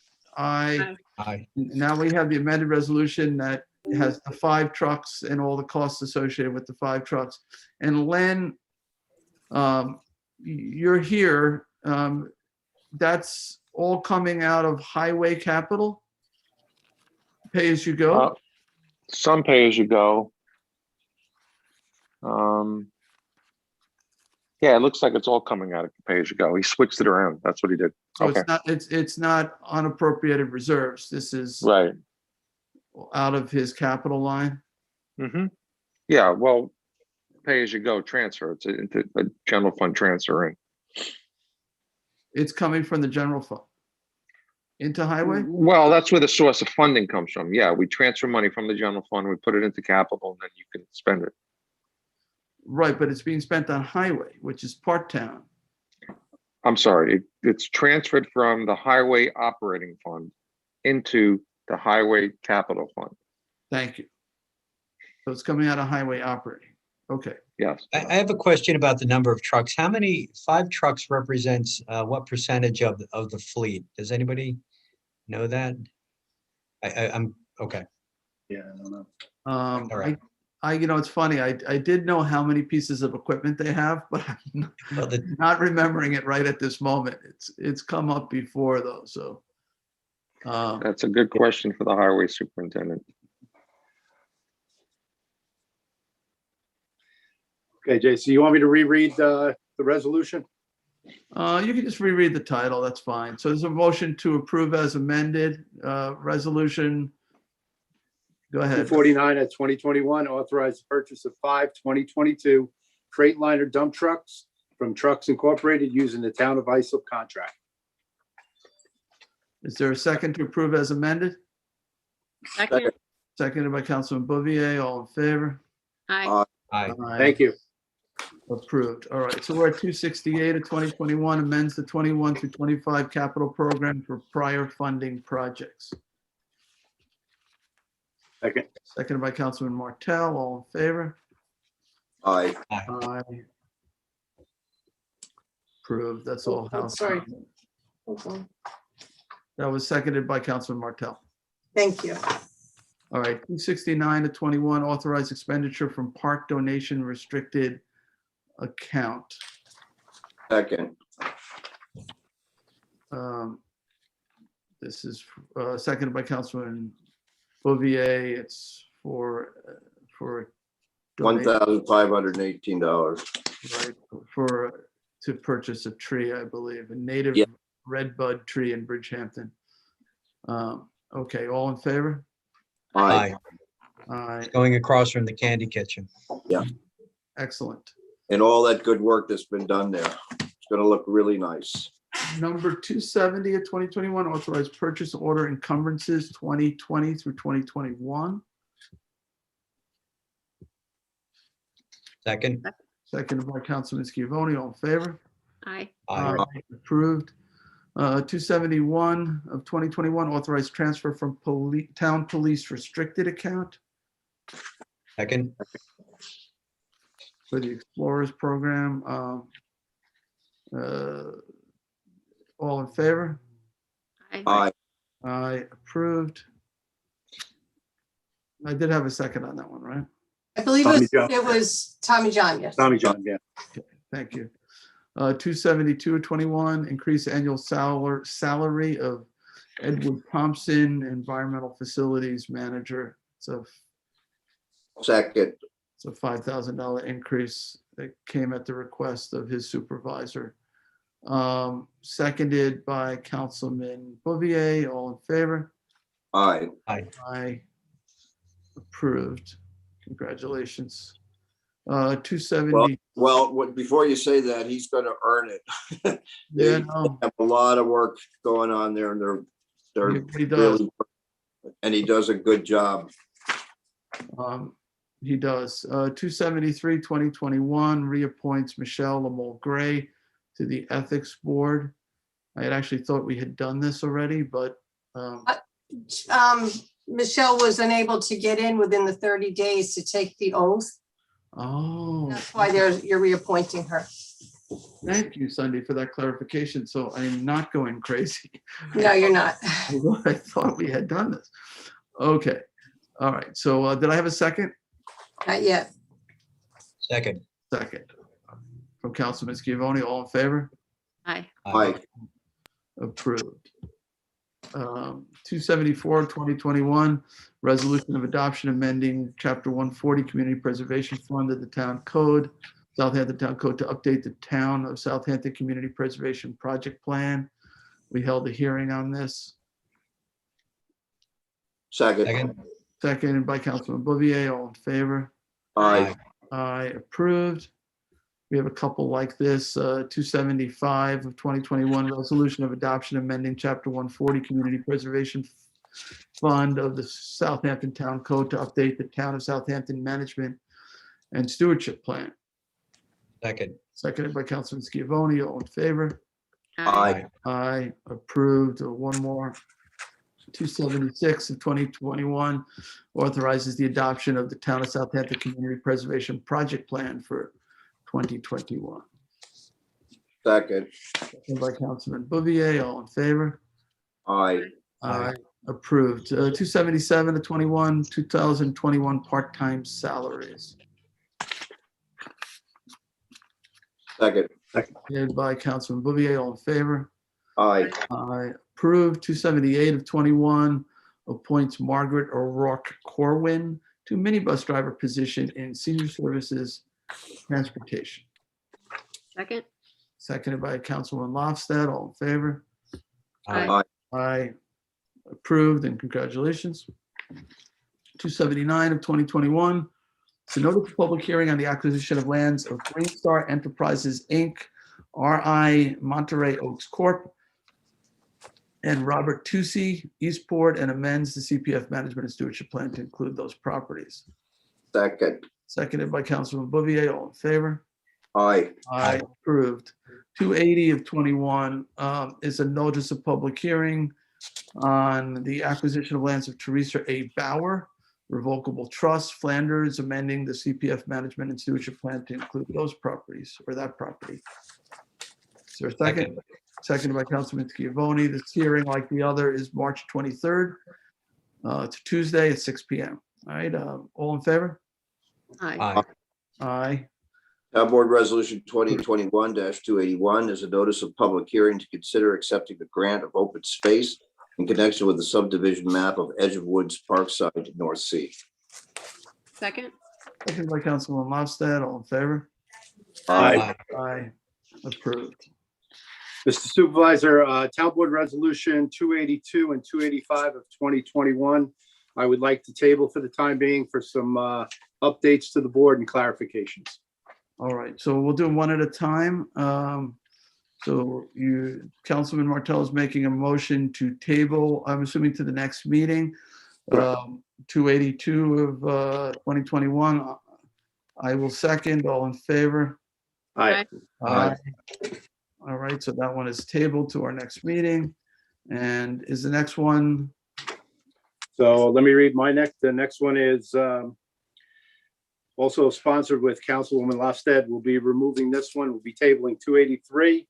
Notice of public hearing to consider amending Southampton Town Code 33210 miscellaneous provisions, Article 22 signs to require removal of obsolete signs and their supporting structures 14 days after the use of activity identify has ceased. So that'll be till our next meeting. You want to table that? Motion to table. Hold on. I'll second the motion to table. Councilman Bouvier? Just so I understand, so are you going to do a work session and bring this back to the board for discussion? Because I know there's been a lot of back and forth on. Yes, yes, definitely, John. Okay, great. Thank you. Thank you, Rick. All right, all in favor of tabling? Aye. All right, tabling is approved. 284 of 2021 is a notice of public hearing to consider amending Town Code Chapter 323 to extend the Shinnecock Hills moratorium for 3 months. Let me get a second and then I'll explain. This is would be a hearing on April 13th, seconded by Councilman Martell. So we put a 6-month moratorium in place. We're reaching the end of that 6 months.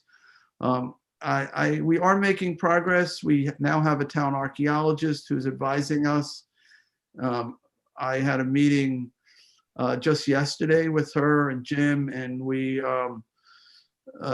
doing, there's a lot of work that's going on, and I don't think that I personally will need the 3 months before being able to propose some legislation that will make the moratorium unnecessary.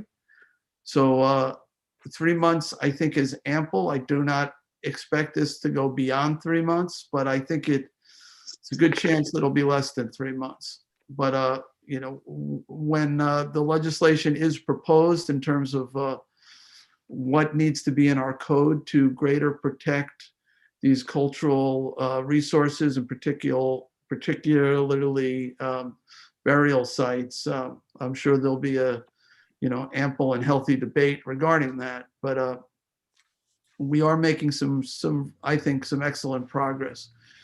So anyway, but this just extends the moratorium for 3 months if we, subject to public hearing and legislation to approve it. But this sets the hearing for April 13th of 2021. This particular moratorium is in place in an area of Shinnecock Hills known as Sugarloaf, and an area known as Fort Hill on a state map, plus one other area that is parallel to the Fort Hill area and adjacent to the Sugarloaf area.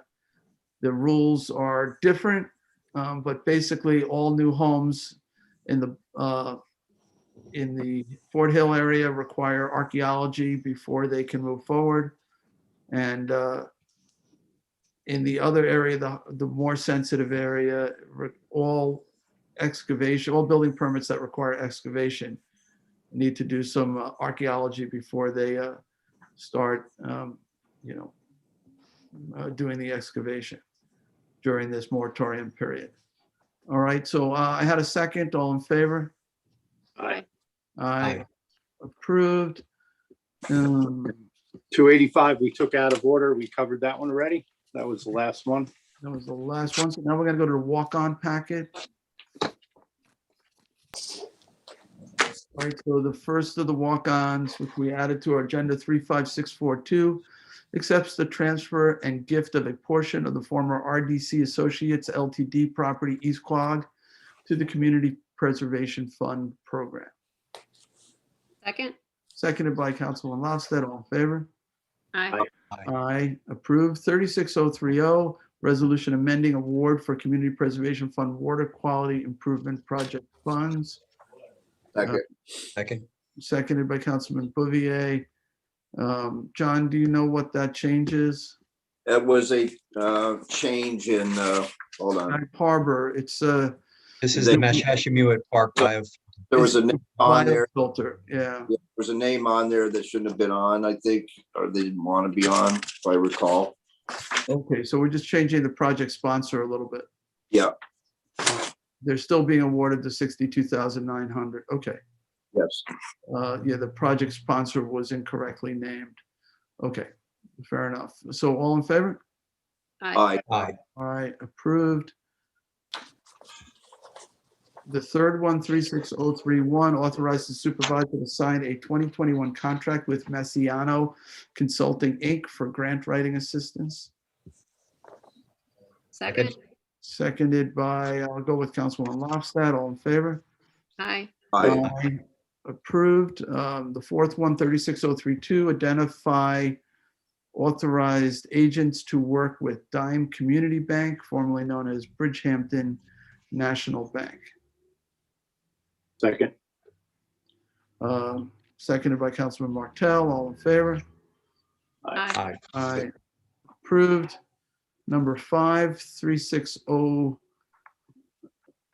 It's the fifth walk-on. The number is 36035. It amends the dates of notice to bidders for rebuild pier at South Bay Avenue, Eastport, New York, and Bulkhead Road H, commercial docking area, Hampton Bays, New York, to the dates being amended to March 24th, Second. 2021. Seconded by Councilman Bouvier. All in favor? Aye. Aye. Approved. John, you're next. Town Board Resolution ID 36043 is a notice of public hearing to consider amending Town Code Section 330-5 definitions of Chapter 330 zoning to add definitions for non-aviation and distribution industry. John, I haven't had time to read that. Can you just say what it is? A public hearing. Can you explain what it does? Well, let me get a second first. Let me get a second first. I'll second it. Go ahead, John. Yeah, we have the definitions for the Gabreski PDD that's right now, the APDD that's there for, there's a concern that that there's our definitions within the PDD that define non-aviation and they do not define distributed industries that distribute product. So this is just really housekeeping. It tightens up the definitions. Makes it clear that air freight, air cargo, use of drones, all of that will not be operated out of that facility. That's kind of it in a nutshell.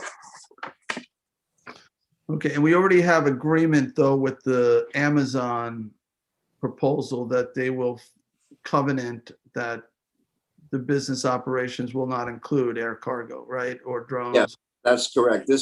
We realized that rather than reopening the APD to put those definitions, we just changed the definitions that already apply to that PDD, that APDD. And all it does is tighten them up. And there was no definition for distribution industry. It was something that was used there. All right, so there is no definition currently for distribution industry? No, there wasn't.